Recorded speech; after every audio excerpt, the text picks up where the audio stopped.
Hey there friends, it's me, the invertebrate mate, Safari Sam, back with another great animal video. Yes, I'm very happy to finally be doing more for the Littlefoot Legion. If you haven't been following us for a while, you might not know the Littlefoot Legion is what we call all our snails here. And the reason for that is because the first snail we had, which we only kept for a little while, it was a wild snail, we put it back outside. That snail's name was Littlefoot. We named it that because, one, we like prehistoric stuff on this channel, so Land Before Time reference, but also snails are gastropod, which means stomach foot. So, Littlefoot because they're a stomach foot. But we finally want to get into land snails. I've actually wanted to do it for a while, and I wanted to do it with much bigger ones, but I only have so much space, you know? Only so much space. But I can do some small snails, and you're going to have to stay tuned, subscribe and whatnot if you want to see exactly what those snails are. But today, we're going to go ahead and set up their breeding tank. We got 2 snails, even though snails are largely hermaphrodites, right? I think pretty much every snail species, I think, is hermaphroditic,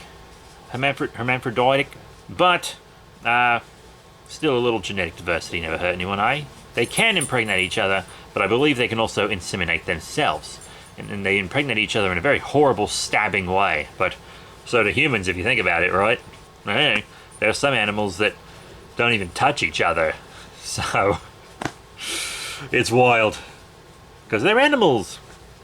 But yes, we got, this isn't everything we got, but it's most of what's going to be shown in this video. From Bok, we got this snail observation station, which is a STEAM educational product, and I've already kind of previewed it, admittedly.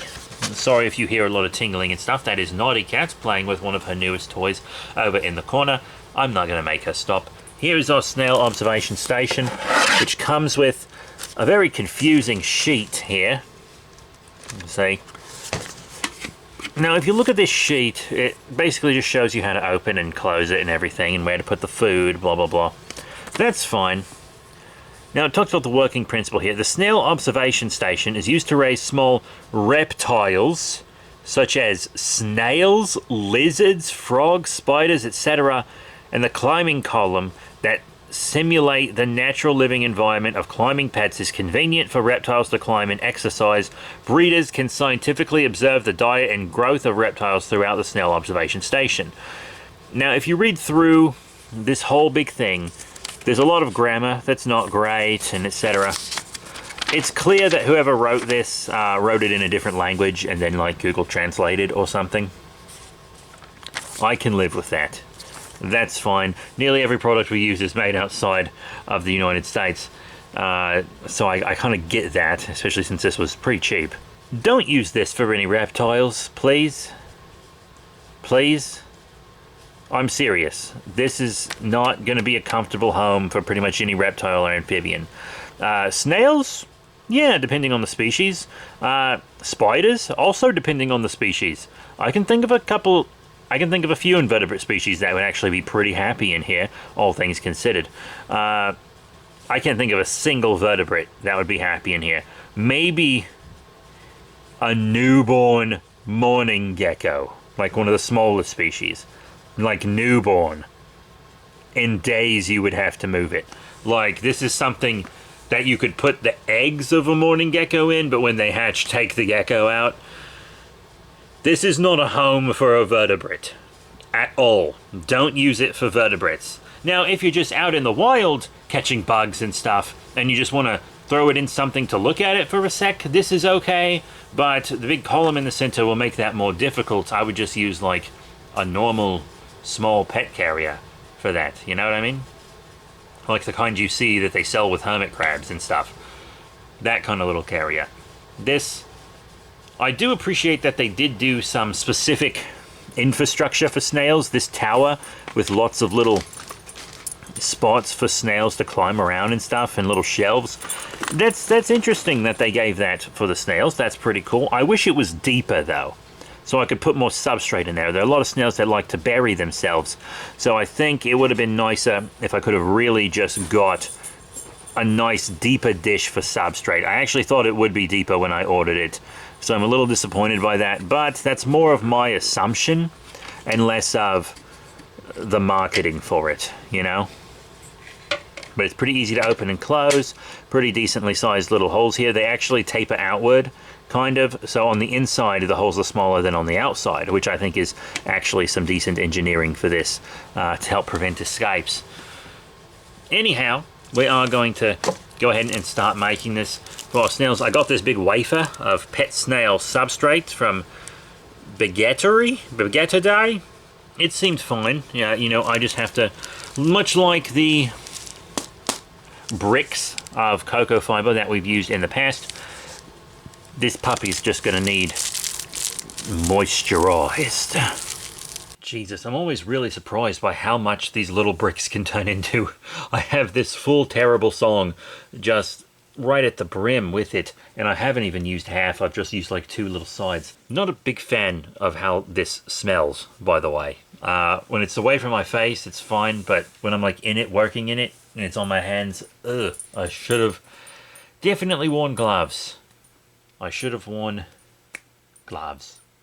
But let's pop open the snail trail, and we'll take our moist substrate and just kind of spread it around. Really, even for snail species that wouldn't need a lot of substrate, not that I can think of a specific one. I did all my research for one specific species of snail, which will be revealed in the next Littlefoot Legion video. I feel like a deeper bowl, it would still be necessary. I really, really do. Now, this blend of substrate, I'm not entirely sure everything that's in it, though I do feel like there's a lot of detritus. It definitely smells like there's detritus in it. It smells a little roddy, a little like old wood, and sometimes old wood can smell nice, not all the time. Sometimes it can. Then I want to try to put some also in kind of the bottom rungs of the tower. That will, I think, help kind of get a little bit of extra moisture in there if we just stick it right in the bottom rungs like that. I think that would be really helpful. So we're going to do that. Now this looks like the majority of what we'll be able to get in there.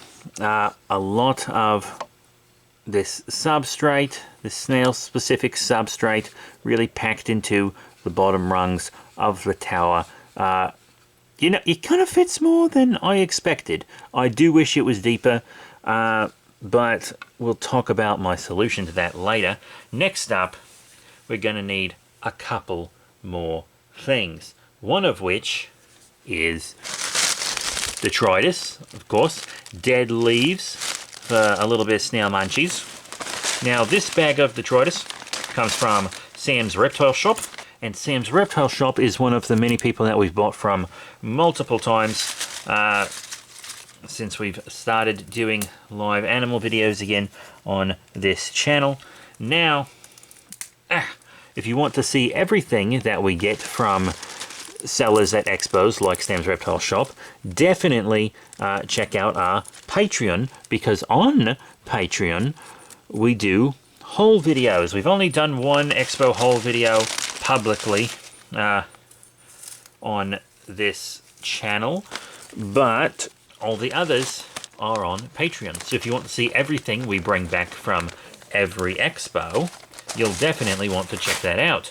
But we also need a little something else, something to help maintain moisture levels. Now, this substrate is specifically blended to help do that, but there's one thing that always does do perfectly. Sphagnum moss. I probably should have mixed it into the substrate. That would have been smart, but oh well. For now, I'm just going to put a little on top. To be honest, I might go back and make changes on this after the fact. It's going to depend on how much I like it, snail behavior and health, etc. So, you know, I'm just going to kind of take some of this sphagnum moss from a brick that I got forever ago that has not even gotten close to running out. I've really been able to stretch it out. There we go. That, with the leaves and the substrate, looks pretty good. Looks pretty good. I would normally give it a mist, but I'm not going to put any snails in here right now. And I might add springtails as well. I have a culture right here next to me. Let me pop. Oh yeah, there's a ton of springy little tails in there, aren't there? A lot of little guys. Very cool. So, I will have to probably toss a couple springtails in there. But the main thing that we need to be tossing here is snails. Yeah, that's right. My accent's hard to understand sometimes. But I think I'm going to put them in here for a while. I am going to build them their own enclosure. Probably in something a bit more arboreal. The snail species I got likes to burrow during the day and is real active during the night. But they're very beautiful when you do catch them and see them. If you can guess what the species is, let me know down below, because I've actually given you a lot of hints, believe it or not, in this video. But I think this is going to be more of a nursery enclosure. This is going to be, I think, where I put baby snails so they can grow up into bigger snails. Yeah. I do want to breed snails. I am going to be selling snails. I don't know about shipping them, to be completely honest.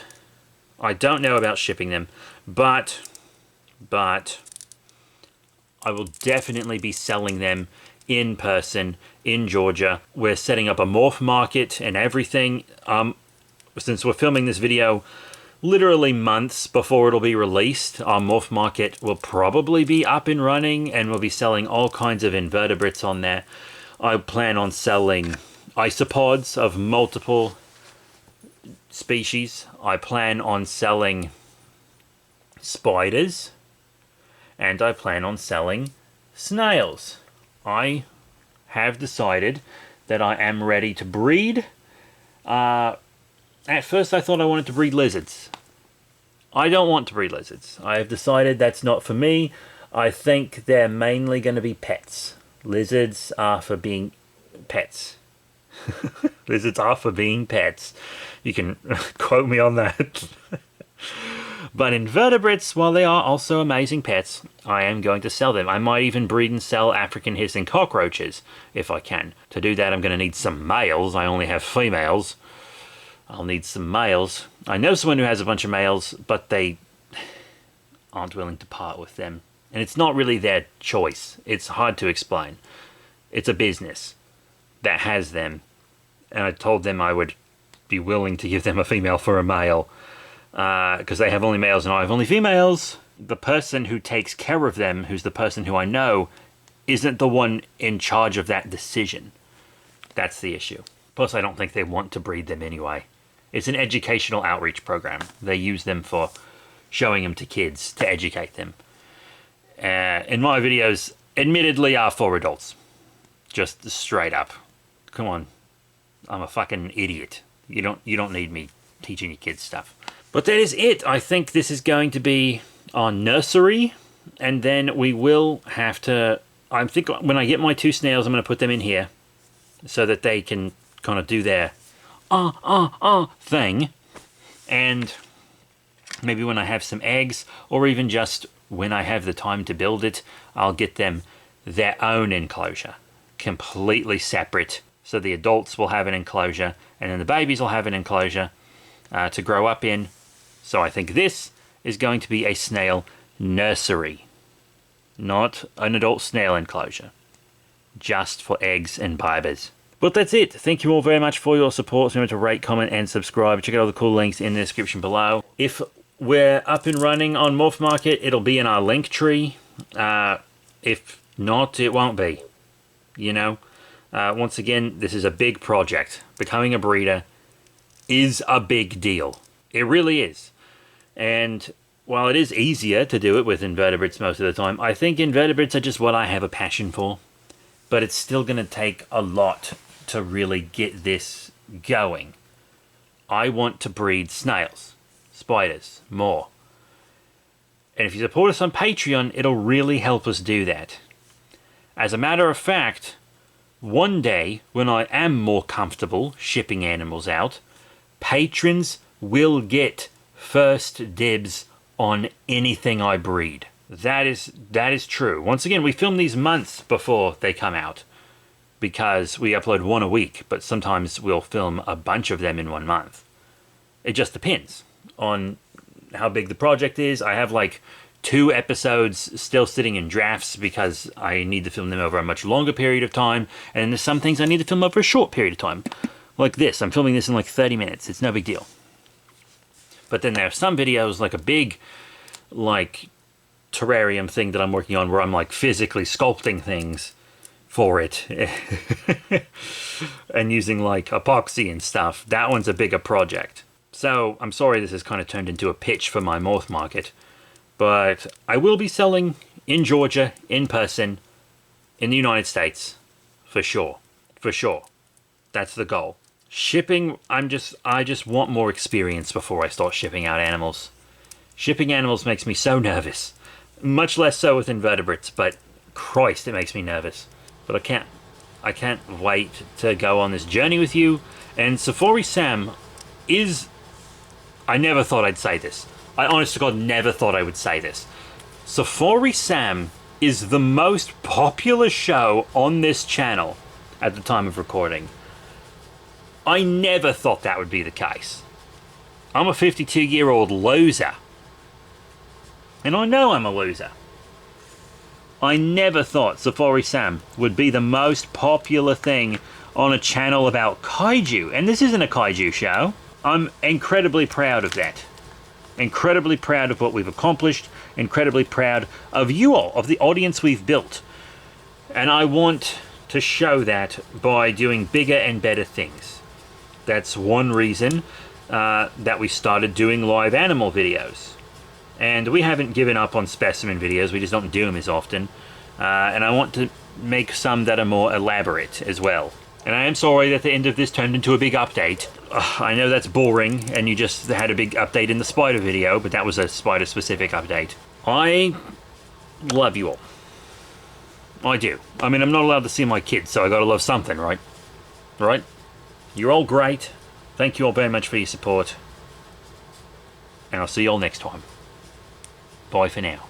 Well, Jerry, if you want me to be less wordy, how about you hire a fucking writer? How about that, Jerry? I didn't mean to get so emotional. It just happened. It just happened. It just happened. Okay? Fuck off. Christ.